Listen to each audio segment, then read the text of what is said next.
नमस्ते, आप सभी का हार्दिक स्वागत है।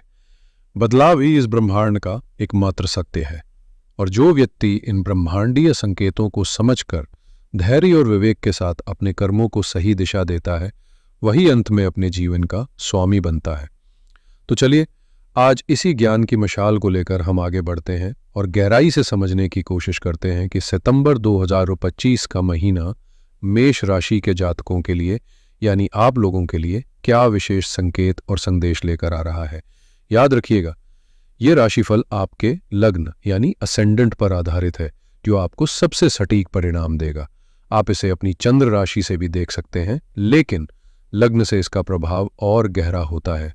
आइए मिलकर ब्रह्मांड के इन रहस्यों को खोलते हैं और अपने आने वाले कल को और भी सुंदर और सार्थक बनाते हैं। मेष राशि वालों, सितंबर 2025 के मासिक कैनवस को समझने के लिए हमें पहले उस बड़ी तस्वीर को देखना होगा जिस पर यह महीना अपनी कहानी लिखेगा। आपके जीवन की इस बड़ी तस्वीर को तीन बड़े धीमी गति से चलने वाले ग्रह बना रहे हैं, गुरु, शनि और राहु केतु। ये वो मंच है जिसके ऊपर छोटे और तेज गति के ग्रह इस महीने अपना नाटक खेलेंगे। पहला बड़ा प्रभाव है देवगुरु बृहस्पति का। देवगुरु बृहस्पति, जो ज्ञान, सौभाग्य और विस्तार के कारक है, वो आपके तीसरे घर में मिथुन राशि में विराजमान है। तीसरा घर होता है आपके पराक्रम का, आपकी हिम्मत का, आपकी कम्युनिकेशन स्किल्स का और आपके छोटे भाई बहनों का। यहाँ पर गुरु का होना एक बहुत बड़ा आशीर्वाद है। ये आपके अंदर एक अद्भुत साहस भर रहा है। ये आपको अपनी बात को सही ढंग से रखने की कला दे रहा है, जिससे आप लोगों को प्रभावित कर सकते हैं। अगर आप कोई नई स्किल सीखना चाहते हैं, राइटिंग या मार्केटिंग जैसे क्षेत्रों से जुड़े हैं, तो गुरु की ये स्थिति आपके लिए वरदान है। ये एक लंबी अवधि का गोचर है, इसलिए इसकी सकारात्मक ऊर्जा पूरे महीने आपके साथ बनी रहेगी। दूसरा और सबसे महत्वपूर्ण प्रभाव है शनिदेव का। कर्मफल दाता शनि महाराज आपके 12वें घर में मीन राशि में विराजमान है और ध्यान देने वाली बात यह है कि वो इस समय वक्री यानी उल्टी चाल चल रहे हैं। 12वां घर होता है व्यय का, हानि का, अस्पतालों का, विदेश का और आध्यात्मिकता का। शनि का यह होना और वक्री होना एक बहुत गहरा संदेश दे रहा है। ये समय आपके लिए आत्मनिरीक्षण का है। शनि महाराज कह रहे हैं, रुको और अपने अतीत के कर्मों को देखो, अपने खर्चों का विश्लेषण करो। क्या आप अनावश्यक जगहों पर अपना धन और ऊर्जा बर्बाद कर रहे हैं? क्या आपने किसी से कोई ऐसा वादा किया था जिसे पूरा नहीं किया? वक्री शनि आपको अतीत की गलतियों को सुधारने का एक मौका दे रहे हैं। ये एक प्रकार की साढ़े साती का पहला चरण भी है, जो आपको जीवन की वास्तविकता से परिचित करा रहा है। तीसरा बड़ा प्रभाव है राहु और केतु का। छाया ग्रह राहु और केतु हमेशा एक दूसरे से 180 डिग्री पर रहते हैं। राहु आपके 11वें घर यानी लाभ स्थान में है और केतु आपके 5वें घर यानी बुद्धि और प्रेम के स्थान में है। 11वें घर का राहु आपकी इच्छाओं को बहुत बढ़ा देता है। यह आपको सोशल मीडिया, बड़े बड़े नेटवर्क से, दोस्तों के माध्यम से अचानक बड़ा लाभ करा सकता है। ये आय के नए और अनकन्वेंशनल स्रोत खोल सकता है। वहीं 5वें घर में केतु आपको भौतिक चीज़ों से थोड़ा अलग करता है। प्रेम, रचनात्मकता और बच्चों के मामलों में ये एक तरह का वैराग्य या आध्यात्मिक दृष्टिकोण देता है। ये कहता है कि इन क्षेत्रों में बहुत ज़्यादा आसक्त ना हो। तो ये तो वह मंच। अब देखते हैं इस महीने के मुख्य कलाकार कौन है।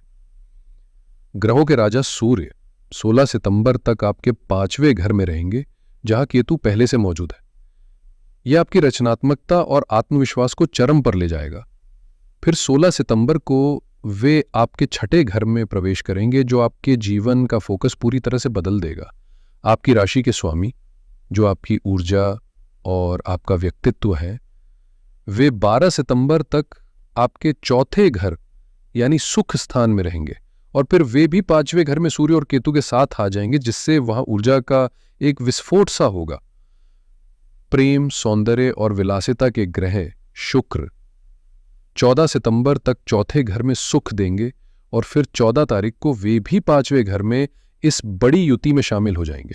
आपकी बुद्धि और वाणी के स्वामी बुध 14 सितंबर तक 5वें घर में आपकी सोचने समझने की शक्ति को तेज करेंगे और फिर 6ठे घर में प्रवेश कर जाएंगे। तो इस महीने की थीम क्या है? महीने का पहला भाग एक शाही दरबार की तरह है, जहां आपकी बुद्धि, रचनात्मकता, प्रेम और अहंकार सब एक साथ 5वें घर में इकट्ठे हो रहे हैं। यह एक बहुत ही डायनामिक और वोलेटाइल एनर्जी है। और महीने का दूसरा भाग एक कर्म क्षेत्र की तरह है, जहां आपको अपनी नौकरी, अपनी सेहत और अपनी रोजमर्रा की चुनौतियों से निपटना है। आइए अब जीवन के हर क्षेत्र में इन ग्रहों के प्रभाव को और भी ज्यादा गहराई से समझते हैं। मेष राशि वालों, आपके करियर का स्वामी शनि बनता है, जो आपके 10वें घर का मालिक है। जैसा कि हमने चर्चा की, शनि देव आपके 12वें घर में वक्री होकर बैठे हैं।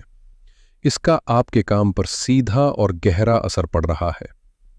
शनि का 12वें घर में होना यह दर्शाता है कि आपके करियर में इस समय कोई न कोई विदेशी संबंध या किसी मल्टीनेशनल कंपनी से जुड़ने का योग बन रहा है।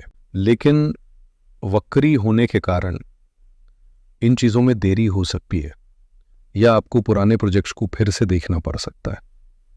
ये समय नई नौकरी में कूदने का नहीं, बल्कि अपनी वर्तमान नौकरी में धैर्य के साथ टिके रहने और अपनी स्किल्स को सुधारने का है। शनि महाराज एक सख्त शिक्षक की तरह आपको अनुशासन और धैर्य का पाठ पढ़ा रहे हैं। महीने के पहले भाग में यानी 16 सितंबर तक ग्रहों के राजा सूर्य आपके 5वें घर में रहेंगे। 5वां घर आपके कर्म स्थान से 8वां होता है। ज्योतिष में 8वां घर अचानक होने वाले बदलाव, ट्रांसफॉर्मेशन और छिपी हुई चीजों का होता है। इसका मतलब है कि 16 सितंबर से पहले आपके कार्य क्षेत्र में कोई अचानक बदलाव आ सकता है। हो सकता है आपके बॉस बदल जाए या आपको किसी ऐसे प्रोजेक्ट पर डाल दिया जाए जिसके बारे में आपने सोचा ना हो। लेकिन ये समय उन लोगों के लिए शानदार है जो क्रिएटिव फील्ड्स, एंटरटेनमेंट, टीचिंग या कंसल्टिंग में है। आपकी बुद्धि और रचनात्मकता आपको सबसे अलग खड़ा करेगी। महीने का दूसरा भाग आपके करियर के लिए असली एक्शन का समय है। 16 सितंबर को सूर्य आपके 6ठे भाव में प्रवेश करेंगे। 6ठा भाव होता है नौकरी, प्रतिस्पर्धा और आपके अधीन काम करने वाले लोगों का। जब सूर्य, जो कि सत्ता और अधिकार का प्रतीक है, इस घर में आता है तो यह एक शक्तिशाली विपरीत राजयोग का निर्माण करता है। ये आपको आपके वर्क प्लेस पर शत्रुओं और प्रतिस्पर्धियों पर हावी होने की शक्ति देगा। अगर आप नौकरी के लिए इंटरव्यू दे रहे हैं तो आपके सफल होने की संभावना बहुत बढ़ जाएगी। आपके काम की सराहना होगी और सीनियर्स का पूरा सपोर्ट मिलेगा। विशेषकर महीने के अंतिम 2 दिन 29 और 30 सितंबर नौकरी से जुड़े किसी भी काम के लिए बहुत शुभ है। यदि आप व्यापार में हैं तो कोई अच्छी पार्टनरशिप प्रपोजल आने की भी संभावना बन रही है। आर्थिक दृष्टिकोण से यह महीना अवसरों और चेतावनियों का एक अनूठा मिश्रण है। आपके 11वें घर में बैठे राहु महाराज अपनी माया फैला रहे हैं। 11वां घर हमारी आय, हमारे लाभ और हमारी इच्छाओं की पूर्ति का घर है। यहां पर राहु का होना आपको आय के ऐसे स्रोत दे सकता है जिनके बारे में आपने कभी सोचा भी नहीं होगा। यह टेक्नोलॉजी, सोशल मीडिया या विदेशी संपर्कों से अचानक धन लाभ का प्रबल योग बना रहा है। आपके बड़े भाई बहन या दोस्त भी आपकी आर्थिक मदद कर सकते हैं। वहीं दूसरी ओर 12वें घर में बैठे वक्री शनि आपके खर्चों पर नजर रखे हुए हैं। शनि यह सुनिश्चित कर रहे हैं कि आप फिजूल खर्ची न करें। इस महीने स्वास्थ्य, कानूनी मामलों या विदेश यात्रा पर आपका पैसा खर्च हो सकता है। यह एक तरह का कार्मिक एक्सपेंडिचर है, यानी ऐसा खर्च जो होना ही है। शनि आपको सिखा रहे हैं कि भविष्य के लिए बचत करना कितना जरूरी है। इस महीने एक बहुत ही शुभ योग बन रहा है 12 से 14 सितंबर के बीच। यह चंद्र शुक्र परिवर्तन योग है। शुक्र, जो धन और आराम के कारक है, आपके 4थे घर में होंगे और चंद्रमा, जो मन का कारक है, आपके दूसरे घर के स्वामी शुक्र की राशि में होंगे। यह 2 दिनों का छोटा सा योग आपको भौतिक सुख, वाहन या संपत्ति से जुड़ा कोई लाभ दे सकता है। यह वित्तीय निवेश के लिए एक बेहतरीन समय है।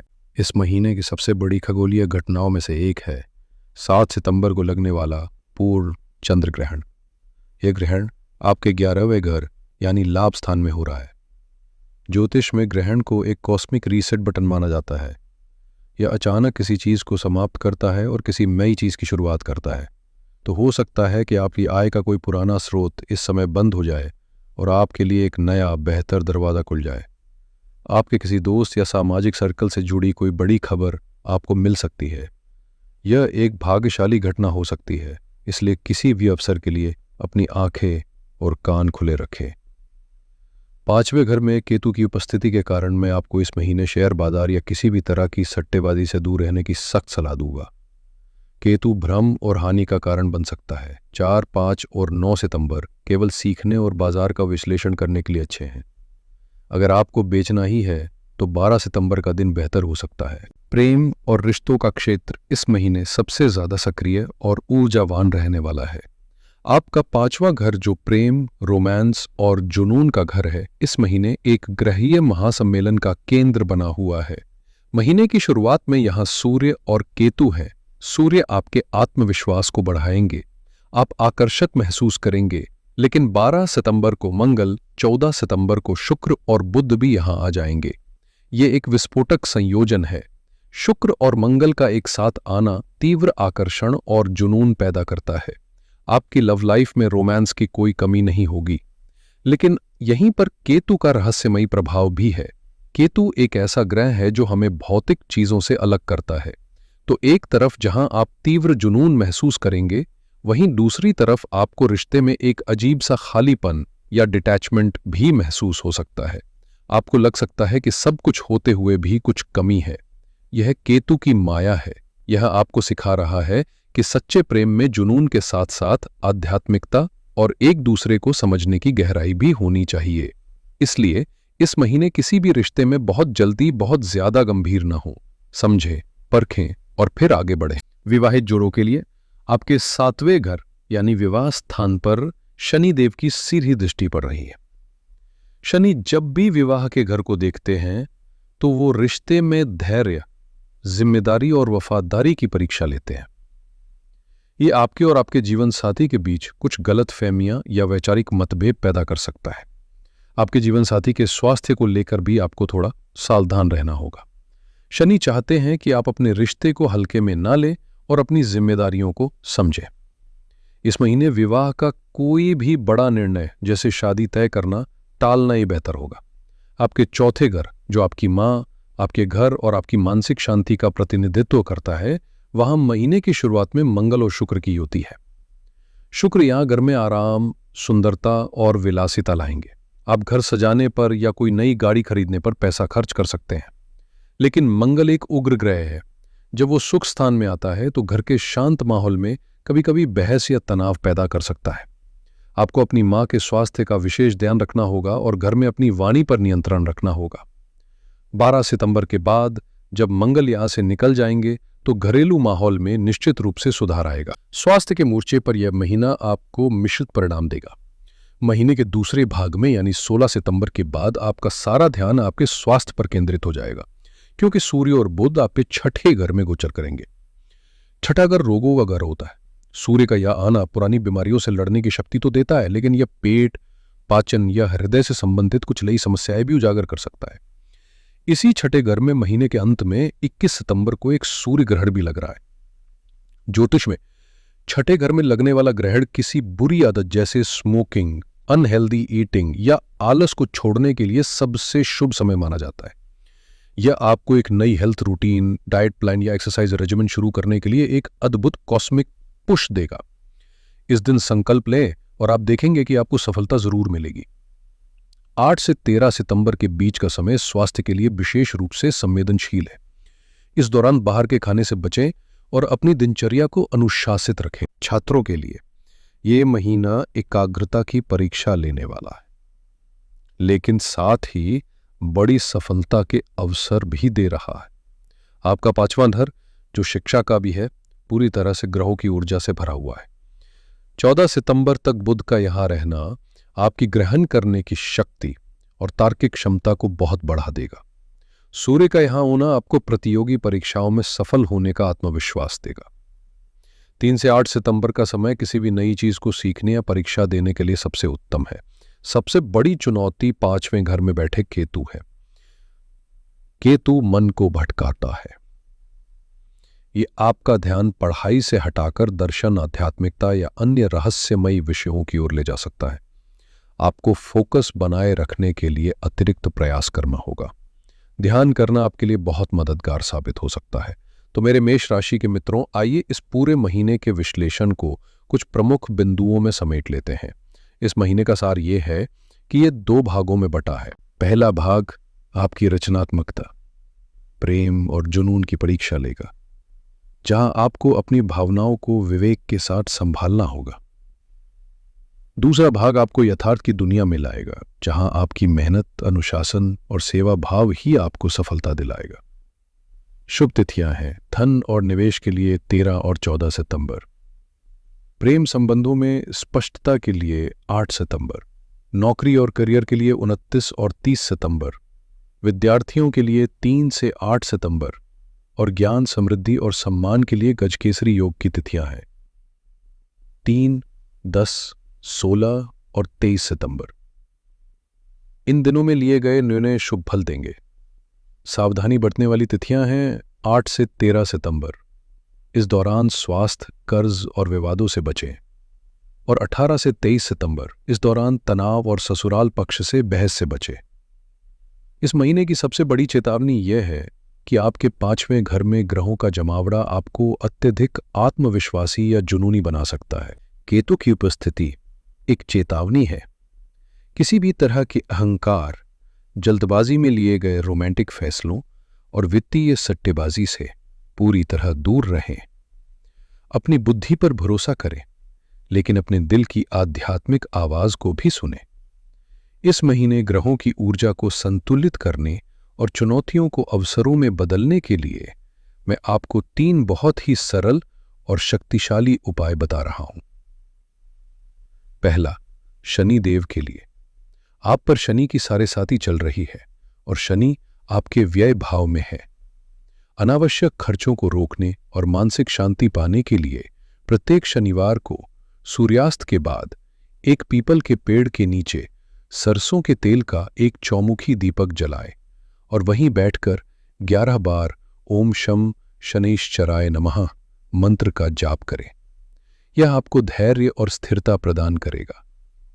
दूसरा, केतु के प्रभाव को शांत करने के लिए 5वें घर में केतु के कारण जो भ्रम और असंतोष की स्थिति बन रही है, उसे दूर करने के लिए भगवान गणेश की शरण में जाएं। प्रत्येक बुधवार को भगवान गणेश को 21 दूर्वा की गांठें अर्पित करें और ओम गंग गणपते नमः मंत्र का जाप करें।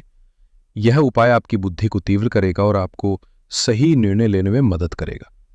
और तीसरा, मंगल और सूर्य की ऊर्जा को सही दिशा देने के लिए आप स्वयं एक अग्नि तत्व की राशि हैं और इस महीने अग्नि तत्व ग्रहों का प्रभाव आप पर बहुत अधिक है। इस ऊर्जा को सकारात्मक दिशा देने के लिए हर मंगलवार को हनुमान चालीसा का पाठ करें। यह आपके साहस को तो बढ़ाएगा ही, साथ ही आपको क्रोध और आक्रामकता से भी बचाएगा। तो मेष राशि वालों, यह था आपके लिए सितंबर 2025 का विस्तृत मासिक राशिफल। याद रखिएगा, भविष्य पत्थर पर लिखी कोई लकीर नहीं है।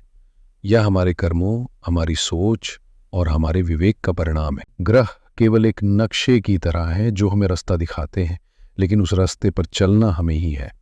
इस महीने अपनी रचनात्मकता को पंख दे, लेकिन अपने पैरों को जमीन पर रखें। मुझे पूरी आशा है कि ये जानकारी आपके लिए उपयोगी सिद्ध होगी और आप आने वाले महीने की योजना बेहतर ढंग से बना पाएंगे। अगर आपको ये वीडियो और इसमें दी गई जानकारी अच्छी लगी हो तो कृपया इसे लाइक करें, अपने दोस्तों और परिवार के सदस्यों के साथ इसे शेयर करें जिन्हें इसकी आवश्यकता हो, और इस चैनल को सब्सक्राइब करना बिल्कुल ना भूलें ताकि आप भविष्य में भी ऐसी जानकारी प्राप्त करते रहें। आप सभी का आने वाला महीना शुभ और मंगलमय हो, इसी कामना के साथ मैं आपसे विदा लेता हूँ। ओम नमः शिवाय। हर हर महादेव।